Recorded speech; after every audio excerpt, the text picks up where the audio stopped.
నేడు హైదరాబాద్లోని ఎల్బీ స్టేడియంలో బాలల దినోత్సవాన్ని ఘనంగా నిర్వహించనున్నారు. ఈ వేడుకలకు సీఎం రేవంత్ రెడ్డి హాజరు కానున్నారు. ఇవాళ మధ్యాహ్నం 12 గంటలకు ముంబై నుంచి హైదరాబాద్ చేరుకోనున్నారు సీఎం. అనంతరం సాయంత్రం 4 గంటలకు ఎల్బీ స్టేడియంలో బాలల దినోత్సవ కార్యక్రమానికి సీఎం హాజరై మాట్లాడనున్నారు. కాగా జాతీయ బాలల దినోత్సవం సందర్భంగా ముఖ్యమంత్రి బాలబాలికలు అందరికీ హార్దిక శుభాకాంక్షలు తెలియజేశారు. నేటి బాలబాలికలే భావి భారత పౌరులను విశ్వసించి ప్రజాప్రభుత్వం పాఠశాల విద్యారంగంలో వినూత్నమైన మార్పులకు శ్రీకారం చుట్టిందని ముఖ్యమంత్రి పేర్కొన్నారు. తన చిత్తశుద్దితోనే ప్రభుత్వ పాఠశాలల్ని ప్రోత్సహిస్తున్నట్టు తెలిపారు.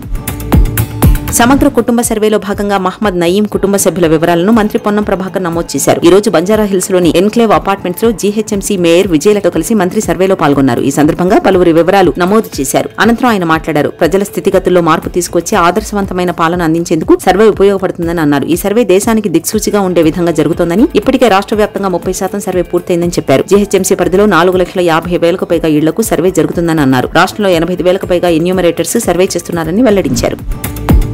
లగచర్ల దాడి ఘటనపై TPCC chief MLC Mahesh Kumar Goud serious అయ్యారు. ఈ రోజు ఆయన గాంధీ భవన్ లో మీడియాతో మాట్లాడారు. ప్రభుత్వం తీసుకున్న కార్యక్రమాలను తప్పుపట్టడమే పనిగా బీఆర్ఎస్ బీజేపీ పార్టీల వ్యవహారం ఉందని అన్నారు. హైడ్రా తప్పు అన్నారు. మూసీ పునర్జీవన్ తప్పు అన్నారు. ఇప్పుడు లగచర్ల ఫార్మా విషయంలోనూ విషం చిమ్ముతున్నారని మండిపడ్డారు. లగచర్ల దాడి వెనుక కుట్ర ఉందని అనుమానం వ్యక్తం చేశారు. ఆ దాడి వెనుక బీఆర్ఎస్ వర్కింగ్ ప్రెసిడెంట్ కేటీఆర్ ఉన్నారని ఆరోపించారు. ఈ విషయాన్ని అంత సులువుగా వదిలిపెట్టబోమని, నిందితులపై ప్రభుత్వం కఠిన చర్యలు తీసుకుంటుందని అన్నారు. కాంగ్రెస్ సర్కార్పై తీవ్రస్థాయిలో మండిపడ్డారు కేటీఆర్. ఎవందిరా కుట్ర, ఏంది ఆ కుట్ర అని దుయ్యబట్టారు. నీకు ఓటేసిన పాపానికి వారి భూముల్ని కాజేయాలనుకోవడం కుట్ర కాదా? నీ అల్లుని కోసమో అన్న కోసమో రైతన్న నోట్లో మట్టి కొట్టడం కుట్ర కాదా అన్నారు. గత 9 నెలలుగా రైతుల జీవితాలను రోడ్డుకు ఇవ్వడం కుట్ర కాదా? నీ ప్రైవేటు సైన్యంతో తండ్రిని కొడుక్కి, బిడ్డను తల్లికి, భార్యను భర్తకి దూరం చేయడం ఎవరి కుట్ర అని ప్రశ్నించారు. నన్ను ఏదో ఒక కేసులో నువ్వు ఇరికించి అరెస్ట్ చేస్తావని ఎప్పుడో తెలుసు. రైతులు గొంతైనందుకు అరెస్ట్ చేస్తే గర్వంగా పోతాను. నీ కుట్రలకు భయపడే వాళ్ళు ఎవ్వరు లేరు. చేసుకో అరెస్ట్ రేవంత్ రెడ్డి, చూద్దుగాని నిజానికి ఉన్న దమ్మేంటో అని సవాలు విసిరారు. ముఖ్యమంత్రి రేవంత్ రెడ్డి మాజీ సీఎం కేసీఆర్ల రైతులకు అన్యాయం చేస్తున్నారని, ఏపీ సీఎం చంద్రబాబులా సుపరిపాలన అందించాలని భాజపా ఎంపీ ధర్మపురి అరవింద్ సూచించారు. ఏపీ ప్రయోజనాలే ధ్యేయంగా పెద్ద సంస్థలతో చంద్రబాబు ఒప్పందాలు కుదుర్చుకుంటున్నారని, రేవంత్ మాత్రం ఇచ్చిన హామీలే అమలు చేయలేకపోతున్నారని విమర్శించారు. నిజామాబాద్ జిల్లా ఇందల్వాయి మండలంలోని గన్నారం ధాన్యం కొనుగోలు కేంద్రాన్ని అరవింద్ పరిశీలించారు. ప్రస్తుతం అన్నదాతల పరిస్థితి పెరం మీద నుంచి పొయ్యిలో పడ్డట్లు ఉందని పేర్కొన్నారు.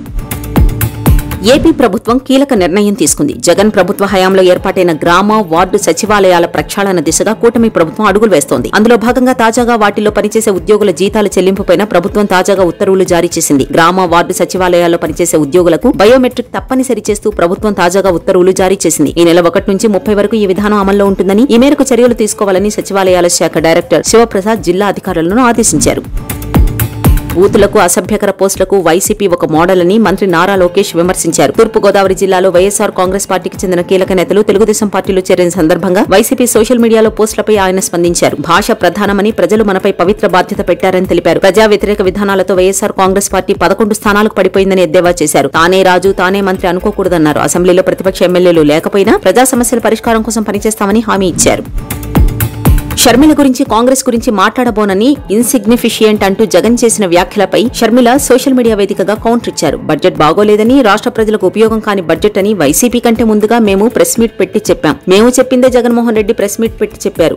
మీకు మాకు పెద్ద తేడా లేదు. జగన్మోహన్ రెడ్డికి 38% వచ్చినా అసెంబ్లీకి వెళ్లనప్పుడు మీకు మాకు తేడా లేదని తేల్చేశారు. 38% ఓట్ షేర్ పెట్టుకుని అసెంబ్లీకి పోని వైసీపీని ఒక ఇన్సిగ్నిఫికెంట్ పార్టీగా మార్చింది జగన్మోహన్ రెడ్డి. అసెంబ్లీలో అడుగు పెట్టలేని, ప్రజా సమస్యల కోసం సభల్లో పట్టుబట్టలేని, పాలకపక్షాన్ని అసెంబ్లీ వేదికగా ప్రశ్నించలేని అసమర్థ వైసీపీ ఇవాళ రాష్ట్రంలో అసలైన ఇన్సిగ్నిఫికెంట్ పార్టీ అని షర్మిల తేల్చేశారు. ప్రజలు ఓట్లు వేసింది ఇంట్లో కూర్చోడానికి కాదు, సొంత మైకుల ముందు కాదు, అసెంబ్లీ మైకుల ముందు మాట్లాడమని స్పష్టం చేశారు షర్మిల.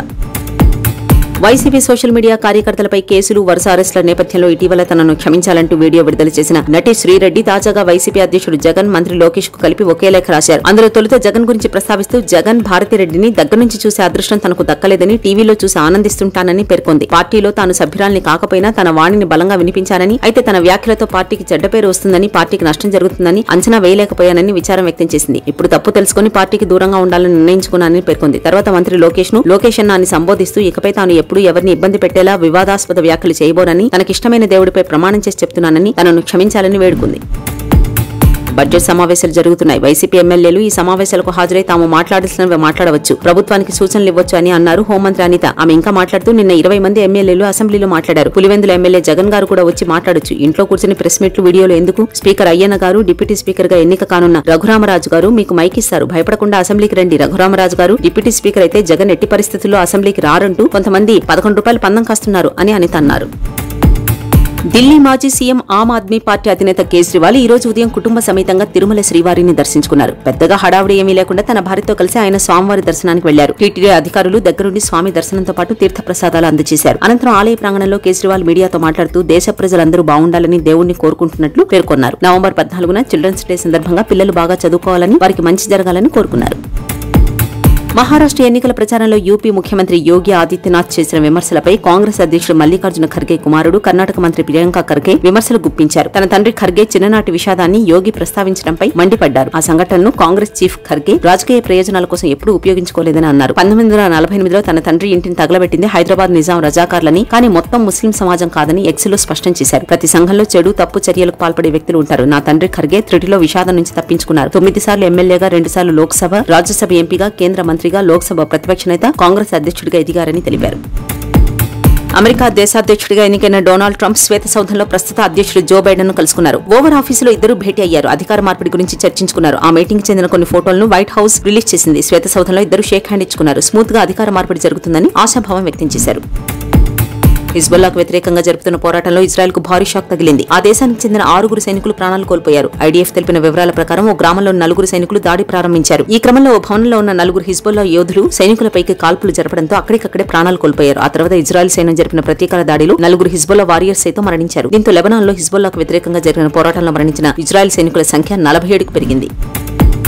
4 టీ20ల సిరీస్ లో భాగంగా సెంచురియన్ వేదికగా జరిగిన 3వ టీ20లో తిలక్ వర్మ సెంచరీ బాదాడు. మ్యాచ్ అనంతరం కెప్టెన్ సూర్యకుమార్ యాదవ్ మాట్లాడుతూ తిలక్ వర్మ బాగా ఆడాడు, అతన్ని ఎంత పొగిడినా తక్కువే. గెబేరాలో 2వ టీ20 జరిగిన తర్వాత తిలక్ నా రూమ్ కొచ్చాడు. 3వ మ్యాచ్ లో 1 డౌన్ లోకి బరిలోకి దిగుతానని నాతో చెప్పాడు. తప్పకుండా రాణిస్తానని నమ్మకం ఉందన్నాడు. అందుకు నేను ఓకే చెప్పాను. నన్ను అడిగి మరీ ఛాన్స్ తీసుకున్న తిలక్ సెంచరీతో రాణించాడు. తిలక్ తో పాటు కుటుంబ సభ్యులు ఆనందపడి ఉంటారు. ప్లేయర్స్ రాణిస్తున్నప్పుడు సారథిగా నాకు కూడా ఆనందం కలుగుతుందని సూర్యకుమార్ చెప్పాడు.